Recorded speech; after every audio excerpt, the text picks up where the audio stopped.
wabarakatuh. Bismillahirrahmanirrahim. Alhamdulillahilladzi anzala sakinata fi qulubil mu'minin liyazdadu imanan ma'a imanihim. Asyhadu an la ilaha illallah wahdahu la syarikalah wa anna Muhammadan abduhu wa rasuluh. Allahumma wa salli wa sallim wa barik ala sayyidina Muhammadin salatan tamla'u khazainallah nura takunu lana walil mu'minina farajan farahan wa surura wa ala alihi wa sahbihi ajma'in, amma ba'du. Hadratal muhtaramin, para kiai, para asatidzah yang hadir pagi hari ini, kita doakan selalu diberikan panjang umur, sehat walafiat. Kepada seluruh jamaah kaum muslimin wal muslimat, jamaah salat subuh, semoga selalu dimuliakan Allah Subhanahu wa taala.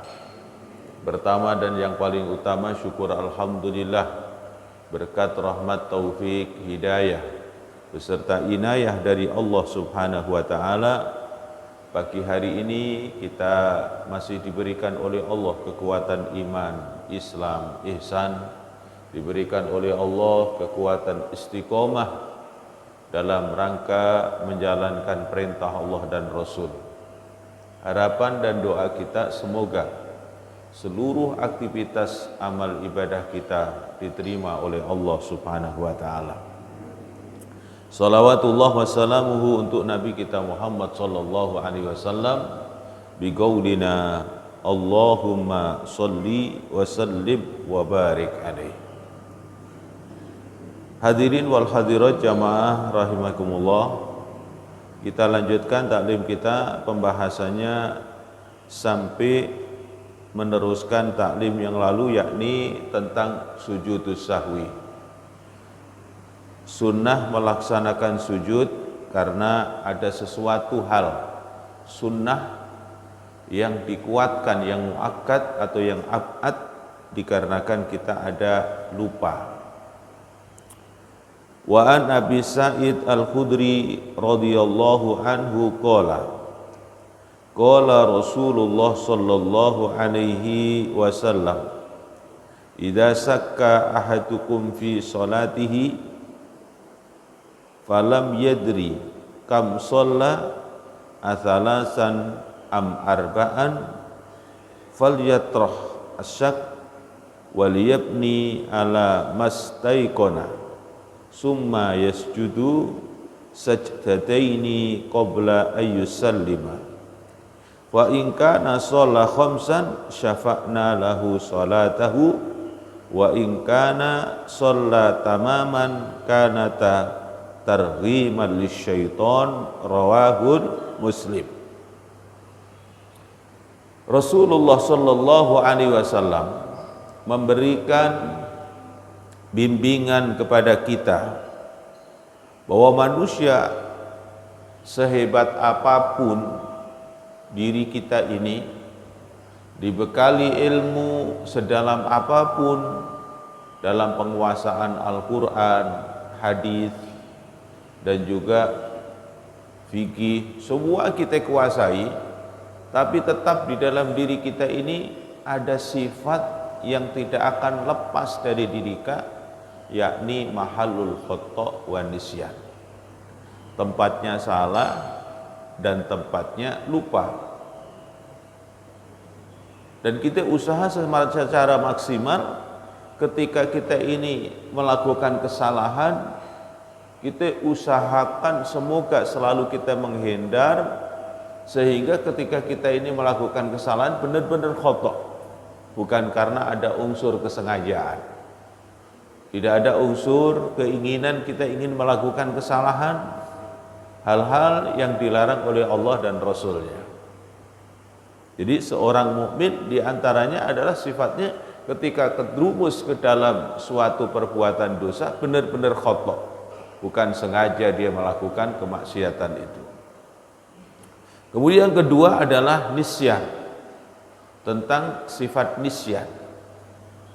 Kalau nisyan ini disebut dinisbah kepada Nabi, nisyan yang dinisbahkan kepada Nabi, sifat lupa yang dinisbahkan kepada Nabi itu akan memberikan rahmah, memberikan manfaat bagi kita sebagai umatnya. Jadi kalau Nabi itu dikasih oleh Allah lupa, ini lupanya Nabi itu tidak sama dengan lupanya kita. Ghaflahnya itu enggak sama dengan kita. Kalau kita ghaflah, benar-benar kita adalah hati kita kosong, tidak ada daya kekuatan ingat itu kepada sesuatu hal. Kalau Nabi ghaflah dari atau nisyan dari sesuatu amaliyah, tapi hatinya beliau tidak akan pernah terlepas dari ingat kepada Allah Subhanahu wa taala. Maka Nabi kita Muhammad fi kulli ahyanihi yadhkurunallah. Dan ketika Nabi Muhammad sallallahu alaihi wasallam didatangkan oleh Allah sifat nisyan itu untuk memberikan solusi manfaat kepada kita sebagai umatnya, sehingga lahirnya sebuah hukum bisababiah Allah memberikan nisyan kepada Nabi Muhammad sallallahu alaihi wasallam. Beliau menyatakan, "Idza syakka ahadukum fi salatih." Ketika kita ini terjadi ada syukuk, ada keraguan-raguan di dalam salat kita. Falam yadri, dan kita ini lupa. Muncul sifat lupa di dalam diri kita, tadi saya sholat itu asalasan am arba'an, 4 rakaat, 3 rakaat atau 4 rakaat. Apa yang diberikan solusi oleh Rasulullah ketika terjadi yang semacam itu? Fal yatrahisyak, maka buanglah sifat keraguan-raguan itu, wal yabni ala daikon, maka tetapkan di dalam hati kita sebuah keyakinan. Summa yasjud, kemudian nanti summa yasjuda, kemudian sujud sajdataini, dengan 2 sujud qabla ayyusallima, sebelum kita salam nanti. Ini sering terjadi dalam kehidupan kita, entah kita ini suatu ketika menjadi imam atau kita dalam kondisi makmum. Kalau kita makmum no problem. Kenapa? Karena kita ada yang diikutin, yakni imam. Kita tinggal ittiba. Kita nggak tahu hitungan kita ini sholat sudah 4 rakaat atau masih 3 rakaat. Kalau seorang makmum tinggal ittiba. Yang agak berat nanti adalah posisi sebagai seorang imam atau dalam kondisi kita munfarid. Munfarid artinya dalam sholat kesendirian. Ini jawabannya dari Nabi kita Muhammad SAW. Kalau terjadi kita dalam kondisi keraguan-raguan jumlah berapa rakaat yang telah kita lakukan, maka kita disuruh meyakini, menghilangkan ragu-ragu itu dengan menanamkan keyakinan di dalam hati kita. Di dalam keyakinannya adalah diperintahkan untuk meyakini dengan jumlah yang sedikit. Jadi kalau Bapak ragu-ragu di dalam sholat maghrib, ini tadi sudah 3 rakaat, artinya rakaat terakhir apa masih 2, maka menghilangkan keraguan-raguan itu, tanamkan baik-baik di dalam hati dengan jumlah yang sedikit, yakni berarti kita yakinin masih 2 rakaat. Ketika 2 rakaat berarti kita akan melanjutkan nantinya adalah merupakan rakaat yang ketiga. Jadi kita membaca tahiyat awal. Ternyata di saat kita itu mau berdiri, kemudian ternyata makmumnya ingat bahwa ini merupakan rakaat yang ketiga, berarti sudah terakhir. Maka ketika kita diingetin dalam posisi mau naik rakaat yang ke-4 itu, maka kita bisa kembali lagi. Kemudian kalau memang itu bisa kembali lagi, berarti sholat kita sempurna dalam kondisi 3 rakaat sempurna. Lah yang kondisi kayak begitu kita adalah tidak perlu untuk melaksanakan sujudus sahwi, ya. Tapi ketika kita ini terjadi sholat kita ini adalah pas ketepatan kita naik, ternyata adalah benar bahwa ini adalah posisinya mestinya adalah baru rakaat kedua, tapi kita masih keyakinan rakaat yang pertama, sehingga kita tidak melaksanakan tahiyat awal. Ketika kita ini posisi tidak melaksanakan tahiyat awal di rakaat kedua, kemudian diingetin kepada makmum. Nah, di sini Bapak ada 2 hal yang harus kita pilih. Pada saat kita ini diingetin, posisi kita belum berdiri dengan tegak, baru mau berdiri, berarti namanya belum intikal ila ruknil qiyam. Jadi dari posisi kita sujud, kemudian baru mau naik, tiba-tiba makmumnya ada yang ngingetin kita dengan subhanallah, kita belum posisi berdiri dengan tegak, baru mau berdiri, maka kita boleh untuk duduk untuk melaksanakan tahiyat awal. Tapi ketika Bapak itu posisi berdirinya itu cepat, kadang-kadang orang kalau sholat ini posisi takbir intikolnya itu ngambilnya sudah akhir, Pak. Jadi dia ketika bangun dari sujud itu belum membaca takbir intikol. Kemudian pas dia sudah mulai posisi naik, baru ngucapin takbir intikol. Tiba-tiba Allahu Akbar. Posisi Allahu Akbar itu Bapak sudah posisi berdiri. Karena apa?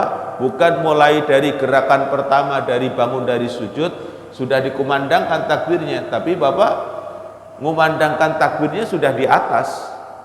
Sehingga ketika makmum bangun dari sujudnya, ya, udah bangun dari sujudnya, kemudian makmum sudah melihat Bapak posisi sudah berdiri tegak di atas. Sedangkan Bapak belum tahiyat awal. Kemudian diingetin oleh makmum, subhanallah. Saat kondisi yang semacam itu Bapak tidak boleh balik, karena Bapak sudah masuk kepada rukun yang wajib, yakni berdiri. Sedangkan tahiyat awal tadi hukumnya adalah sunnah. Lah yang demikian itu nanti makmumnya yang harus ikut kepada imam, ikut berdiri. Akhirnya terjadi pada saat itu kita tidak melaksanakan tahiyat awal.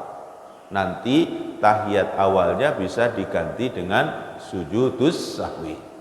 Itu bimbingan dari Nabi seperti itu di saat kita mengadakan pelaksanaan sholat, meninggalkan sunnah yang dianjurkan untuk diganti dengan sujudus sahwi.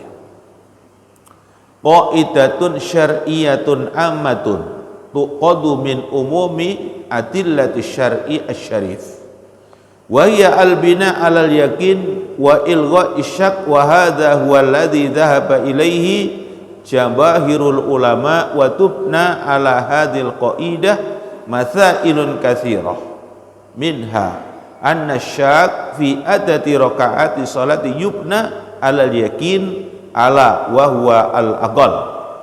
Jadi setiap Bapak muncul keraguan-raguan itu di dalam sholat, yang kita ambil untuk menghilangkan keraguan-raguan itu yakni mengambil jumlah yang sedikit. Jangan Bapak ambil jumlah yang banyak, ambil jumlah yang sedikit. Sholat subuh ini sudah rokaat yang kedua atau masih rokaat yang pertama? Yakinkan kepada Bapak yang dalam kondisi ragu, ini baru rokaat pertama. Kemudian kalau kita sudah memahami di dalam ilmu fikihnya, ketika Bapak mau bangkit ke rokaat yang ketiga ini, padahal ya Karena kita yakinnya kan rakaat yang kedua nih. Rakaat pertama berarti kita yakin rakaat kedua. Pas kita mau naik, naiknya coba dipelankan. Maksudnya dipelankan dengan tujuan, dengan harapan kalau nanti memang makmumnya ada yang ngerti, pasti ngingetin kita. Ketika diingetin, kita belum pindah ke posisi, kemudian kita bisa duduk lagi. Jadi kondisinya seperti itu. Jadi kita ada persiapan untuk melambatkan gerakan kalau ini nanti yang kita ambil keyakinan itu salah. Itu kalau terjadi ada syukuk, ada keraguan-raguan. Nah, meyakini dengan yang sedikit itu adalah untuk menghancurkan kekuatan setan yang dilancarkan kepada kita agar terjadi keraguan-raguan di dalam sholat tersebut. Jadi kalau ini terjadi kepada Nabi, bukan Nabi tergoda oleh syaitan. Ini berlaku untuk kita sebagai umatnya. Rata-rata jumlah hitungan sholat itu muncul adalah kita ini dibelokin sama syaitan kepada sesuatu pikiran-pikiran yang lain, sehingga jumlah rakaat kita ada keraguan-raguan atau kekeliruan. Kalau bagi Nabi Muhammad sallallahu alaihi wasallam, saking dalamnya kekuatan beliau di dalam ingat kepada Allah Subhanahu wa taala, sehingga suatu saat Allah dilupakan sama Allah tentang beberapa hal, termasuk di dalam peraturan jumlah rakaat tersebut. Jadi beda. Jangan sampai nanti ada keliru, kita nanti adab kepada Rasulullah jadi berkurang. Nabi aja lupa, apalagi saya, kan begitu. Jadi beda. Nabi Muhammad kalau diberikan lupa oleh Allah itu adalah punya manfaat bagi umatnya. Jadi kalau nanti umatnya ada kelupaan, solusinya apa? Itu lahirnya syariat dengan Allah menghendaki Nabi Muhammad sallallahu alaihi wasallam dilupakan. Jadi kalau sudah begitu Bapak, kita ninggalin yang namanya tahiyat awal, nanti kita akan adakan sujud sahwi. Sujud sahwi. Padahal ini tadi prosesnya yang lupa cuman imam. Makmumnya sebenarnya ingat. Tapi ketika ingetinnya makmum ngingetin imam, cuman imamnya sudah tidak boleh untuk kembali karena sudah pindah kepada rukun intikal kepada berdiri. Maka makmumnya itibak kepada imam dan nanti akhirnya kita baca sujud sahwi. Sujud sahwi ini diterangkan 2 kali sujud, Pak. Dengan membaca satu doa di dalam sujudnya, subhana ma la yanamu wa la yasu. Seumpama ada seseorang sujud sahwi, ternyata tasbih yang disuruhnya itu, yang disunahkan itu nggak hafal, gimana? Ya membaca tasbih biasa juga tidak ada masalah, ya. Itu amaliyah yang dicontohkan oleh Nabi kita Muhammad sallallahu alaihi wasallam. Syakkun ini dinisbahkan kepada kita. Syakkun, keraguan-raguan yang ada di dalam diri kita di waktu sholat, ya. Ini adalah munculnya bagi kita manusia biasa ini adalah karena apa? Digoda oleh syaitan. Al-iltibasu fil amri wat taraddud baina syai'an wa huwa diddul yakin. Falyatrah asyak falyubni ala mastaiqana falyatru lisyukuk fihi wa yubna alal yakin.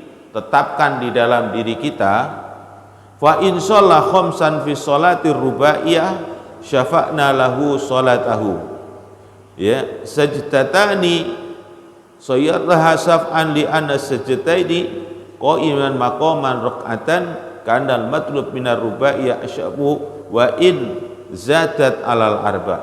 Jadi seumpama Bapak, kita itu meyakini bahwa sholat kita ini masih ada 3 rakaat, padahal kita sudah 4 rakaat, sehingga masuklah kepada sholat yang kelima. Ternyata semuanya semuanya orang semajid itu nggak menyadari semua, nggak ada yang mengingatkan semua, maka itu ya sholatnya sah walaupun dalam kondisi jumlah rokaatnya nambah 1 rokaat. Tapi nanti kalau posisi makmumnya ingat dan mengerti, imamnya pas masuk rokaat yang kelima, tiba-tiba Allahu Akbar rokaat yang kelima, misalnya sholat isya, sholat duhur, ataupun sholat asar, makmumnya tahu, maka makmumnya ngingetin subhanallah. Maka ketika subhanallah dia turun kembali, karena posisinya tadi adalah kita menambah sudah keliru, kemudian ada yang ngingetin. Jadi kalau terjadi kelupaan ini Pak, sama-sama nggak tahu semua semajid, ya aman semua. Tapi kalau ada yang ngingetin, nah ini yang solusinya, ini yang harus tahu, ya kan? Solusinya harus tahu. Dan yang sering terjadi kekeliruan, kesalahan, yaitu di tahiyat awal itu.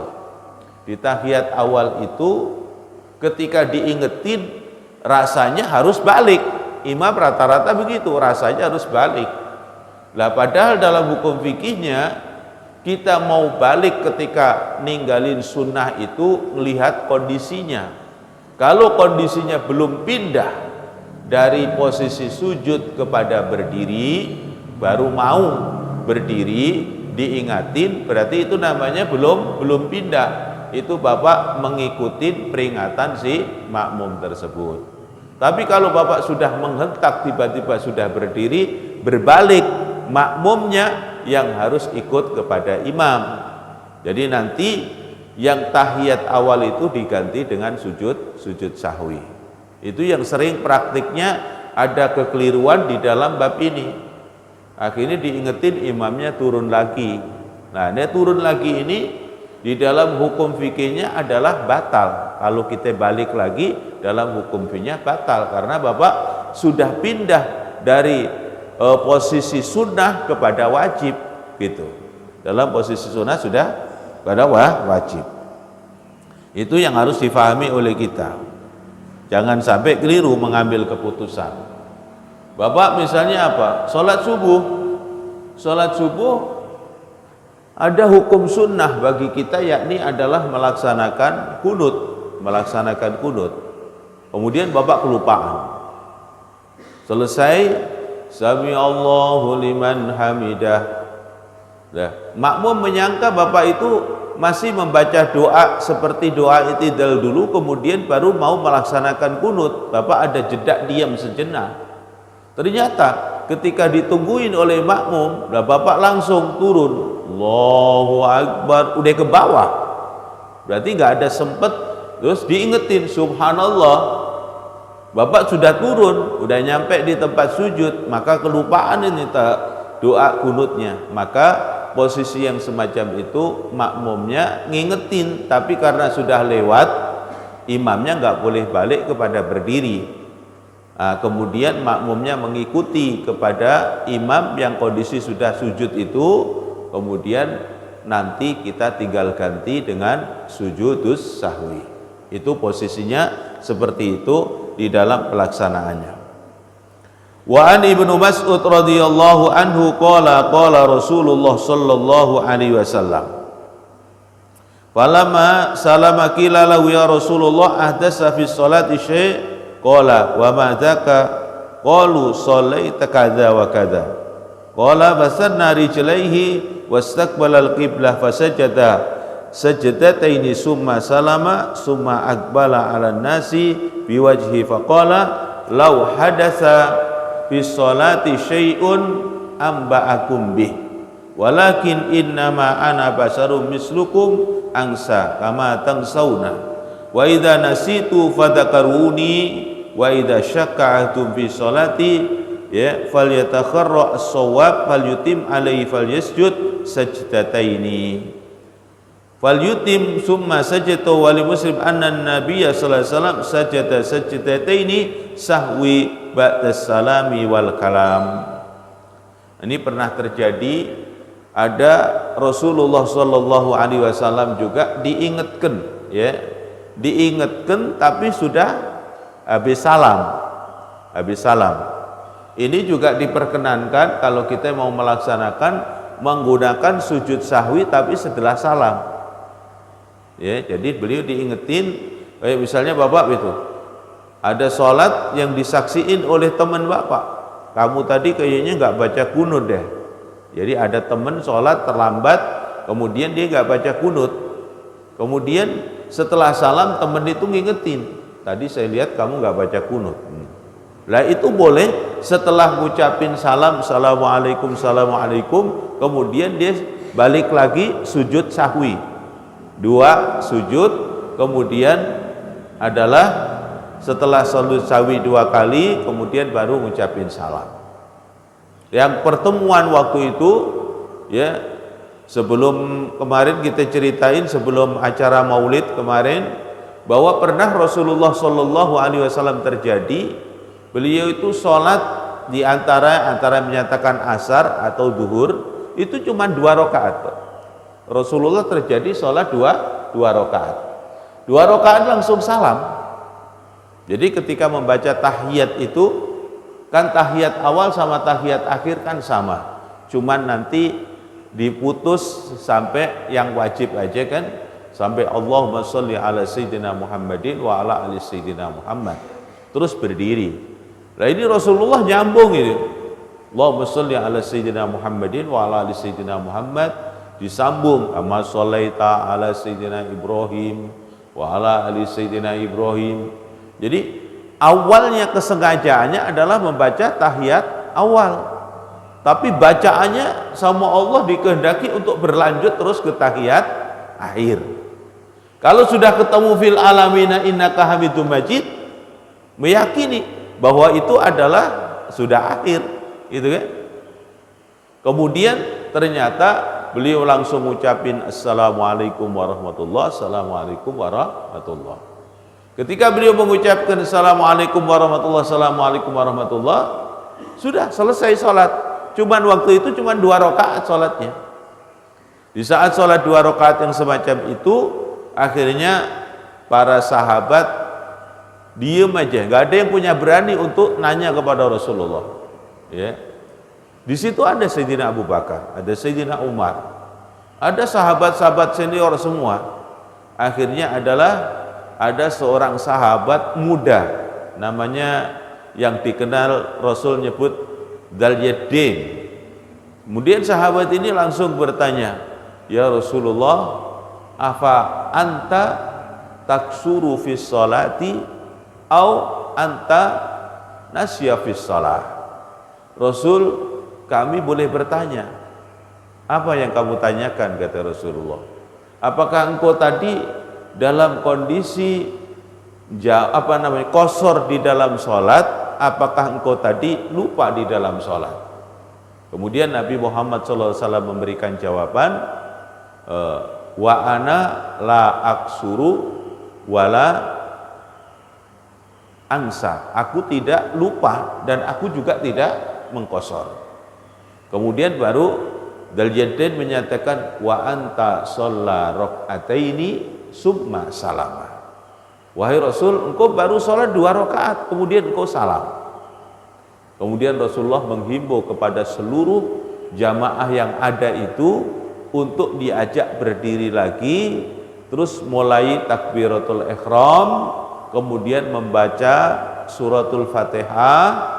Setelah baca suratul Fatihah, ruku' i'tidal, kemudian berdiri lagi, kemudian baca Fatihah lagi, terus salam. Jadi akhirnya sholat asar pada saat itu 4 rakaat dijadiin 2 salam.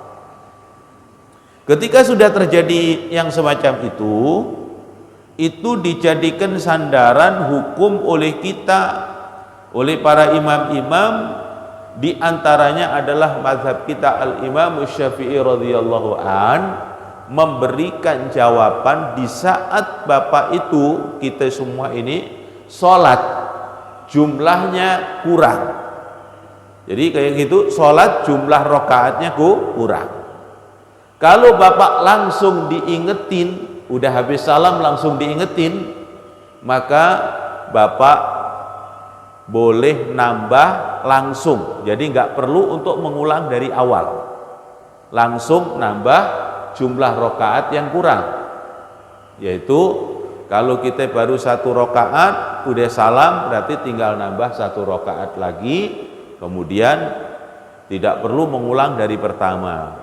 Tapi kalau Bapak itu diingetinnya sudah lewat, ya, misalnya begini, kita sholat barengan sama teman, sama-sama masbuk, ternyata teman kita ini langsung ikut salam bersama imam, sedangkan kita yang faham tadi nambah lagi karena kita jumlah rakaatnya belum sempurna. Terus kemudian teman kita habis salam langsung pulang, kitanya masih nerusin sholat.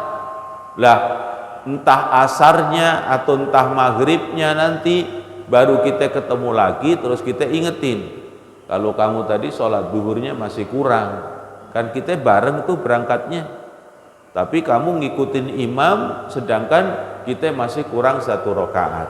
Lah, kondisi yang semacam itu karena diingetinnya sudah lewat waktu, kita disuruh mengulang, i'adah, diulang lagi sholatnya, disempurnain lagi dengan mengulang lagi sholat yang jumlahnya kurang 1 rakaat tadi. Tapi kalau langsung habis salam diingetin, kita langsung berdiri nambah jumlah rakaat yang kurang. Jadi solusi ilmu yang diberikan oleh Nabi. Jadi Nabi lupa pasti akan membawa manfaat untuk kita. Itu amalan ilmu yang diajarkan oleh Nabi Muhammad SAW. Dulu pernah terjadi, Pak. Saya pernah terjadi satu pengalaman ketika saya menjadi imam di masjid Hitachi di PT. Itu jamaahnya penuh itu, Pak. Mungkin bangsa 700-800 orang ada. Lah di situ kita pas habis membaca surat Jumat, ini pas rakaat yang kedua karena kita bagi menjadi 2, ya. Rakaat yang kedua kita baca idza ra'au tijaratan aw lahwan faddu ilaiha wa tarakuka qa'ima qul ma indallahi khairum minal lahwi wa minat tijarah wallahu khairur razikin. Selesai baca itu kan mestinya ruku, ya. Habis baca itu mestinya ruku, tapi saya kelupaan langsung sujud. Itu juga demi Allah bahwa semua orang yang ada di masjid itu juga nggak ada yang ngingetin kita kalau kita ini belum ruku. Jadi semasjid ikut semua. Ketika semasjid ikut semua, ketika saya sujud yang kedua itu tiba-tiba bermuncul di dalam pikirnya asyukuk, ragunya itu muncul. Kok tiba-tiba sudah sujud? Ini tadi sudah ruku atau belum? Ya. Kemudian akhirnya kita terusin sholat sampai selesai. Assalamualaikum, karena saya ragu, saya baru bertanya. Saya nengok, kemudian ada yang kurang nggak ini sholatnya? Kemudian di sop awal jawab, kayaknya belum ruku. Jadi kayaknya masih belum ruku. Jadi bukan yakin dia belum ruku, tapi kayaknya belum ruku. Ya. Kemudian ini diingetin langsung, saya karena muncul keraguan-raguan, kemudian saya harus bertanya. Kemudian ternyata teman-teman sudah baru menyadari bahwa tadi belum ruku. Kemudian saya langsung berdiri ngadep ke jamaah, ngasih tahu kita kurang sholatnya. Jadi kita sholatnya itu baru dapat 1 rakaat. Yang tadi nggak ruku itu belum terhitung. Jadi ketinggalan 1 wajib itu penggantinya 1 rakaat. Kan nggak ruku kan ya? Nggak ruku, nggak itidal, berarti ninggalin 2 rukun. Nggak ruku sama nggak itidal, karena dari qiraah langsung kepada sujud, berarti kita nggak mengamalkan ruku, nggak mengamalkan itidal. Langsung saya berdiri sampaikan bahwa kita kurang sholatnya, maka harus disempurnain. Akhirnya kita nambah lagi 1 rakaat, ya, nambah lagi 1 rakaat.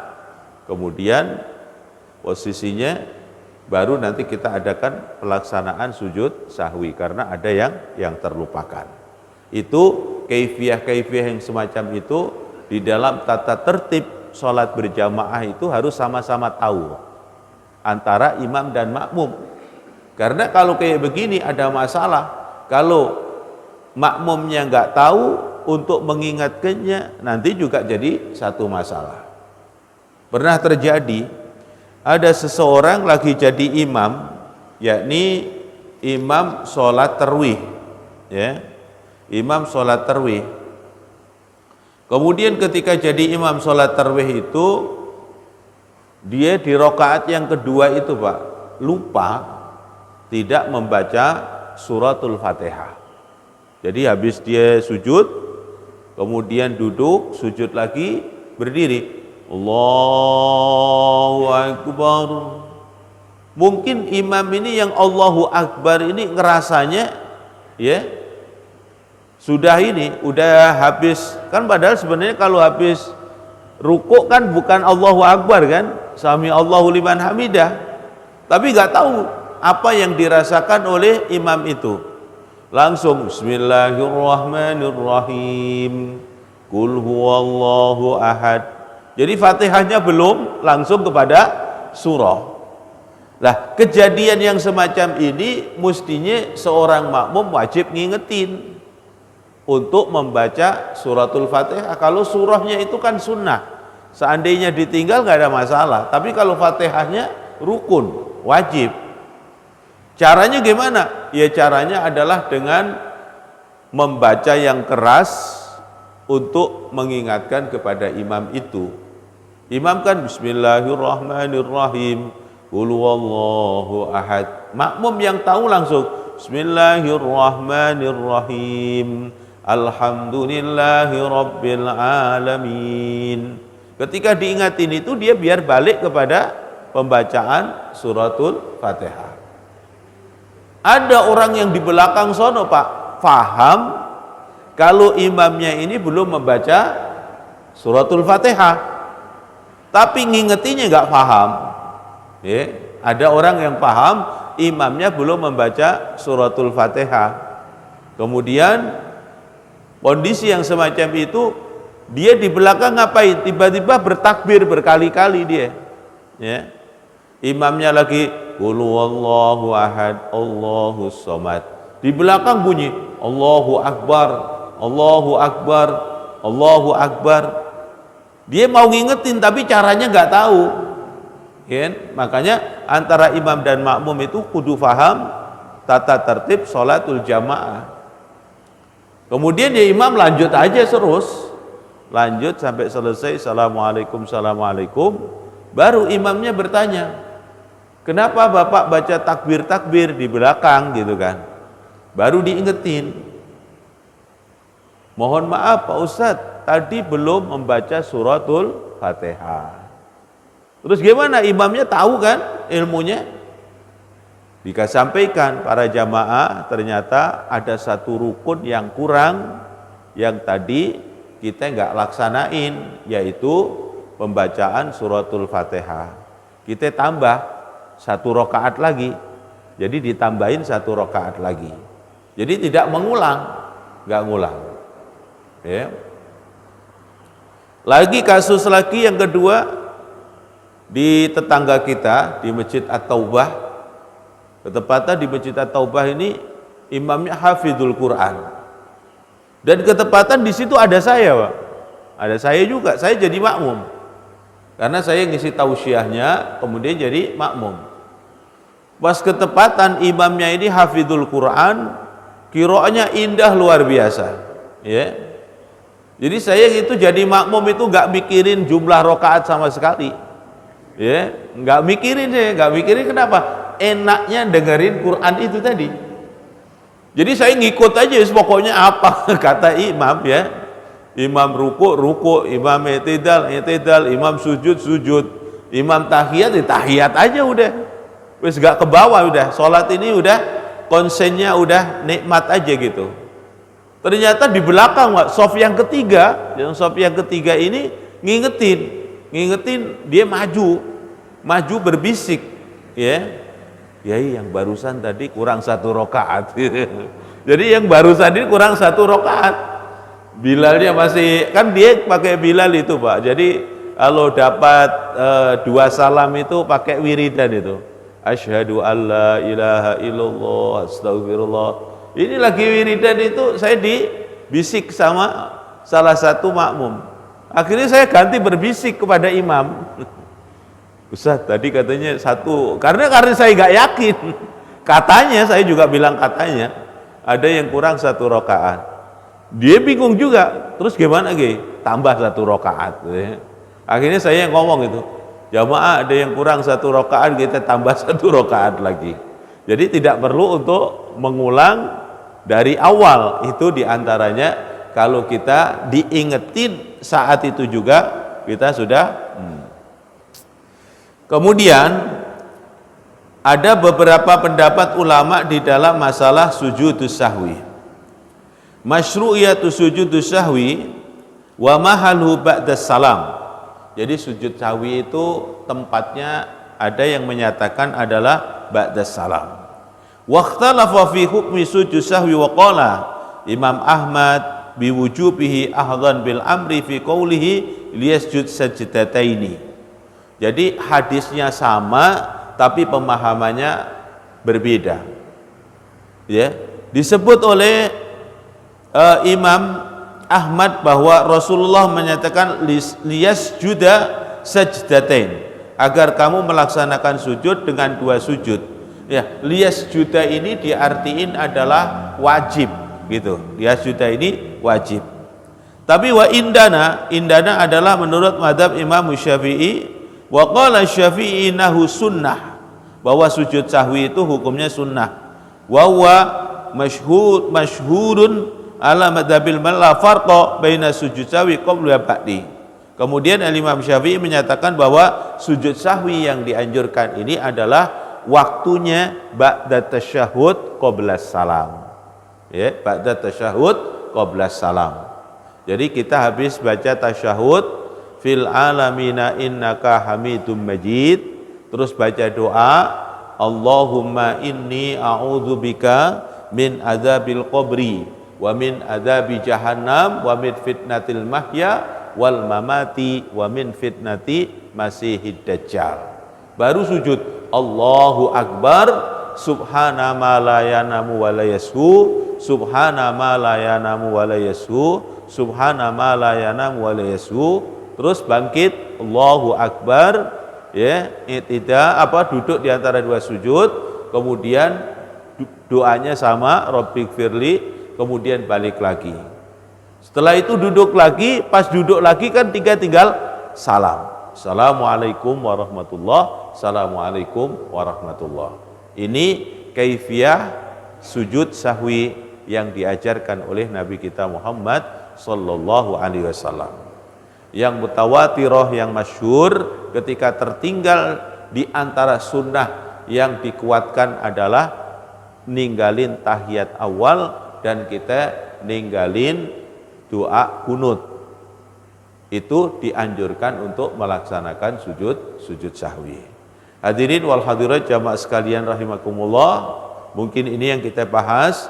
Insyaallah masih ada 1 masalah lagi tentang masalah sujud syukur dengan sujud tilawah. Ini kita harus bahas sujud syukur seperti apa dan sujud tilawah seperti apa. Insyaallah nanti pertemuan bulan depan kita bahas tentang sujud syukur dan sujud tilawah.